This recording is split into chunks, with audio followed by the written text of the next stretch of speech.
Hey, I'm Jamie Poisson. If you talk to a Canadian economist today, they might tell you that since the pandemic, real wages have rebounded. Inflation is back on target at 2%, and the stock market is in the green. But from most everyday Canadians, you're likely to get a very different story. One about insanely high grocery prices, impossible housing costs, a suffocating economic squeeze. Recently, Canadian Finance Minister Chrystia Freeland announced a temporary GST holiday on a bunch of stuff to give relief to people feeling the pinch. But she went on to muse that the economic pain people feel might be the result of a vibecession. Think recession, but I guess just in your head? Today, are we in a vibecession? I'm going to go through all of this today with Atkinson Fellow and economist Armin Yalnizyan.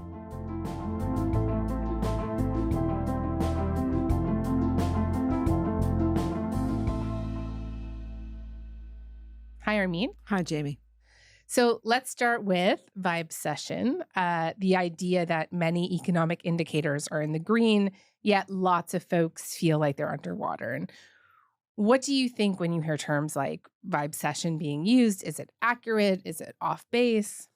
Well, actually, it might actually be more on the money than you think, because it dismisses the idea that some people are hurting, though these huge macroeconomic indicators like inflation rate, like GDP growth, are not doing what we thought they were going to do so quickly after the worst bout of inflation we had seen in 40 years. So we had back-to-back crises, the pandemic, huge unemployment, huge inflation.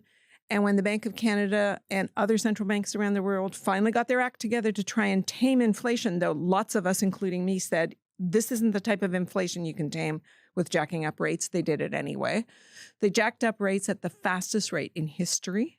And everybody expected that to create a recession, because when you slow down the economy deliberately that fast, you're going to throw a lot of people out of work. And lo and behold, the unemployment rate did not plummet. And so we were told we got a soft landing. We ducked a recession. And we did, on paper. GDP is higher, unemployment is up a bit, but it's not really like the highest rates we've ever seen, though it's starting to continue to climb, and that's nerve-wracking. Right, I think it's 6.8, right? Which is the highest it's been in many years. Yeah. 6.8%. Yeah, it's not good, especially for young people and immigrants. It's the worst it's ever been for young people. So, yeah, people are saying, we're hurting. Why are you telling me that everything is good?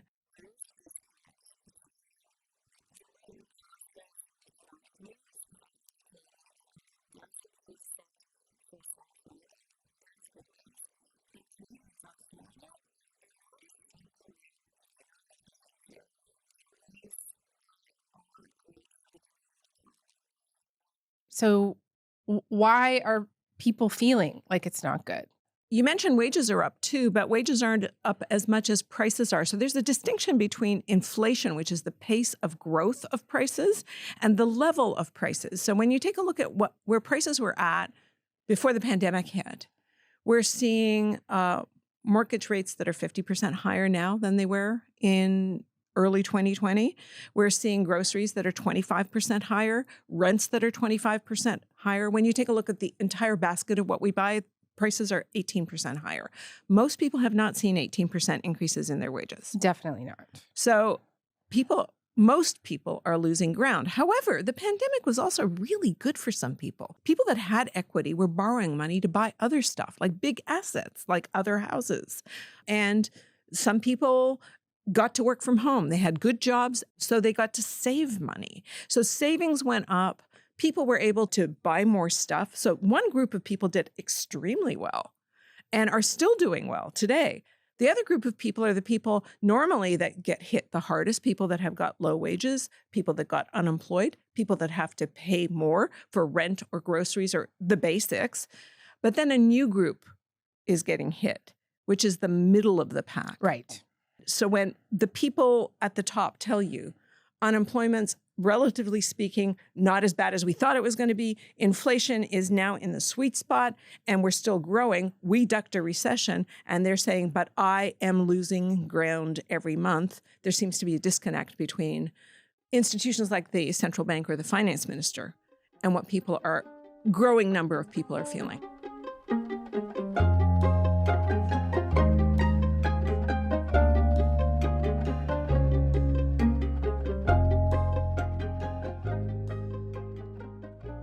Tell me more about this middle of the pack. Like who are we talking about here?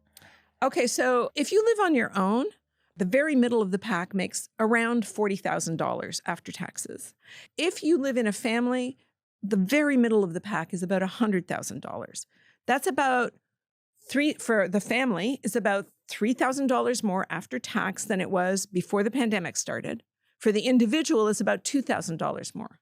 If you have to pay $200 more for rent than you used to, that's more than the income growth that happened. So you're already, falling behind where you were at the beginning of this process. So you can see how quickly income growth at the top means more than income growth at the bottom. Yep. And even though wages have been outstripping inflation now for months and months and months, it's still nowhere near 18% increase in groceries for most people.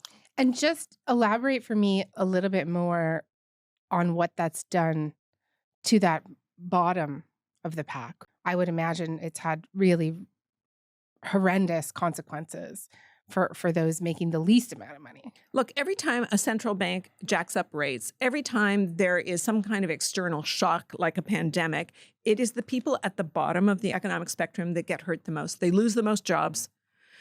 They have less income and they have to spend more money on the basics. It's a terrible squeeze play. And so people get quite desperate. And there's a lot of them. That's why you're hearing about, 2 million people going to food banks and children going hungry. Like the rate of child poverty has soared.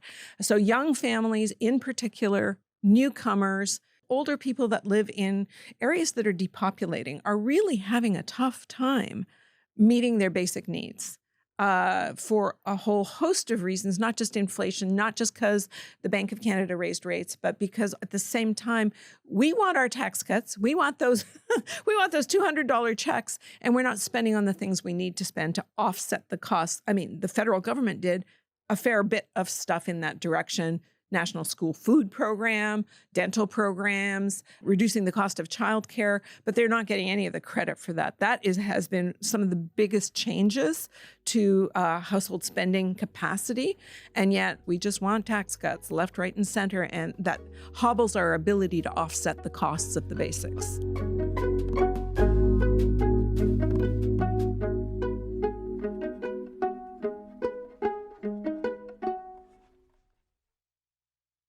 What do you think the politicians, including our Deputy Prime Minister, Finance Minister, Chrystia Freeland, are thinking when they call this a vibe session out loud? Maybe they think maybe the finance minister thinks it's a term that is so much in use there, it makes her look like she's plugged into a conversation. But I have to say that the finance minister and everybody surrounding the finance minister and everybody in my profession, which is economics, has been until very recently perplexed about why people don't feel better. Why don't people feel better that we didn't go into a recession? Why don't people feel better that unemployment didn't climb as much? Why don't people feel better that we've wrestled inflation to the ground? Because they're not looking at the other side of it. Look, economists always talk in macro terms. So do finance ministers. They have to look at the big numbers and how the system is moving. But retail politics is about micro everything. It's about your pocketbook. It's how you're feeling the world.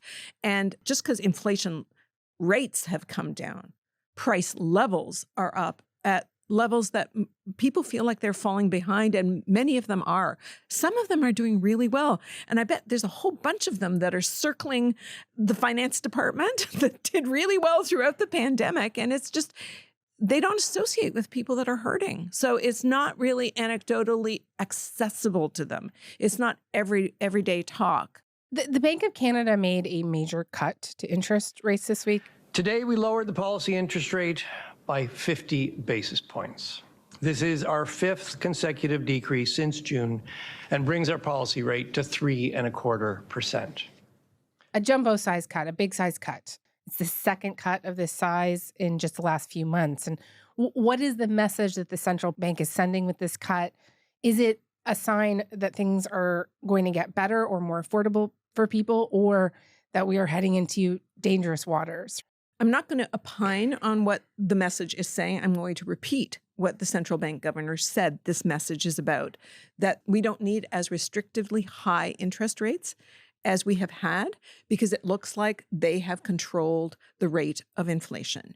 And so that merits a jumbo-sized cut in policy rates. Monetary policy has worked to bring inflation back to the 2% target. Our policy focus is now keeping inflation close to target.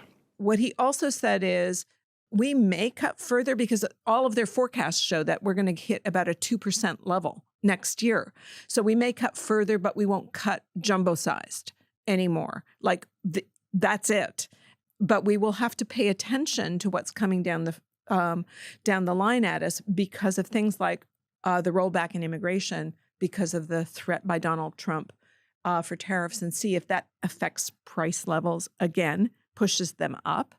And I think the one message I took away from the Bank of Canada's presser yesterday is how uncertain everything is for them. That Right. all the forecasts we have were generated in October, before the November 5th election in the United States, before the announcement to roll back immigration targets, and both of those things really, really change.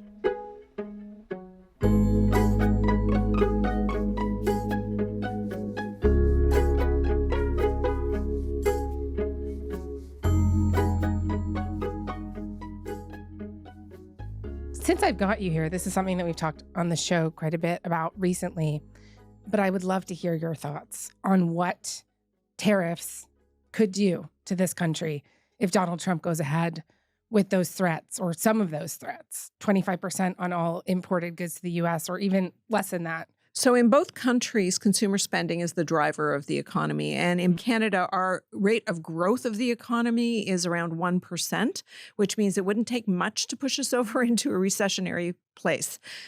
About 80% of our exports go to the United States, and our biggest export is energy.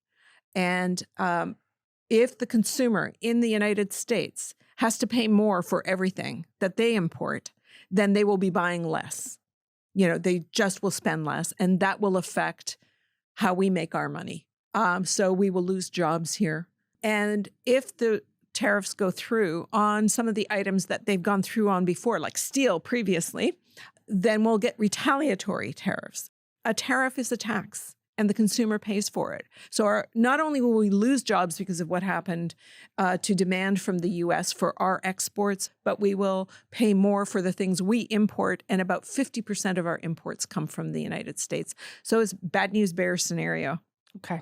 Sticking with the U.S., a lot of these same economic tensions seem to be at play in the recent election, but data actually shows that while the economic growth in the U.S. and Canada has generally ticked in tandem, in recent years, they've been pulling away from each other.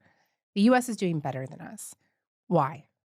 Oh, what a great question. I mean, a lot of us are scratching our heads on it, but you mentioned that the stock market's in the green, and a lot of what's propelling it is the, information stocks.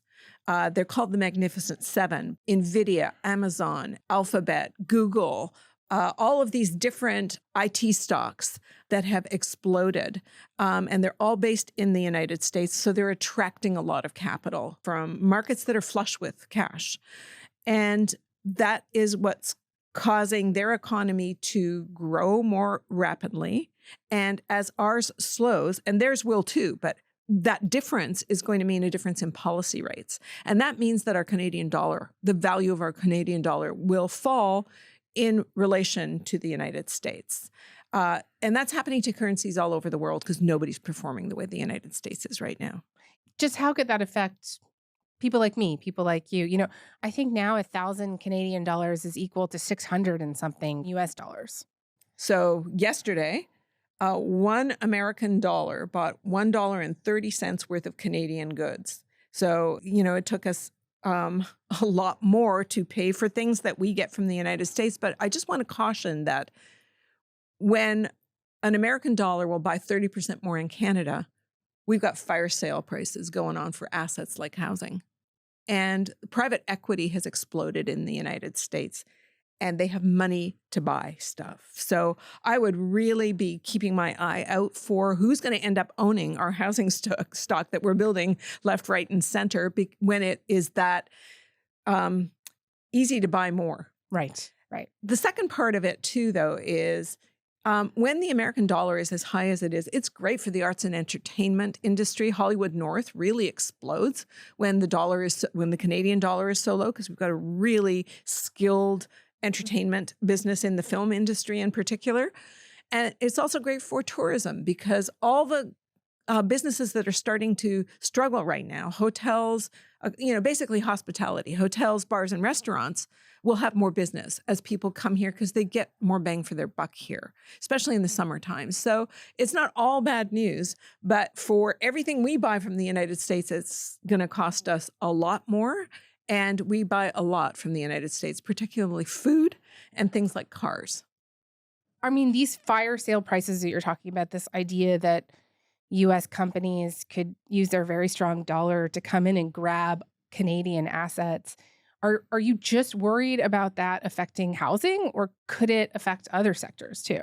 It absolutely could affect other sectors, especially as our interest rate falls down towards 2% or whatever it is that the bank decides is the neutral rate, because it makes it easier for companies to borrow money at very low costs. Plus, they have more purchasing power in their dollar. So you could look at all sorts of assets and companies like mines, oil and gas, manufacturing being bought up by American entities. They still are here, but the profits flow offshore.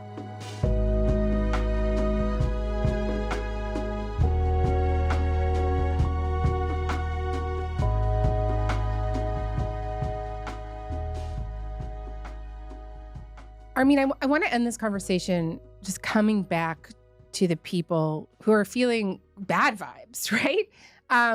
That middle group that is feeling very stretched, that bottom group that has been clobbered over the last couple of years. And they might listen to this conversation and feel like pretty bummed out that things are not going to get better for them, and also anxious because there's so much uncertainty in the air. And what would you say to them? Well, the bad vibes are a real thing. And I'm sorry the future is uncertain. Take a look at what is happening in the Middle East. Take a look at what's happening south of the border. I mean, the orange one's secret sauce is uncertainty. If you don't know what he's going to do next, he's in power. He's got one over you. So knowing the future is going to be harder and harder. But when my kids were young, we used to read The Paper Bag Princess, and there is no hero coming to rescue you, right? You have to do it for yourself. And we're seeing, especially younger people, seeing the power of organizing for the first time in their lives. If you do not organize yourself to articulate what it is that you want to get out of life, and you make those demands, nobody's going to give it to you right now because the power is all on the other foot. So let's lead with the good foot. Let's talk about what it is we want, and we know it's uncertain to get it. But if we don't articulate it, we'll never get there. Okay. Armine, I think that's a perfect place to end this conversation. Thank you, as always. It's really my pleasure, Jamie.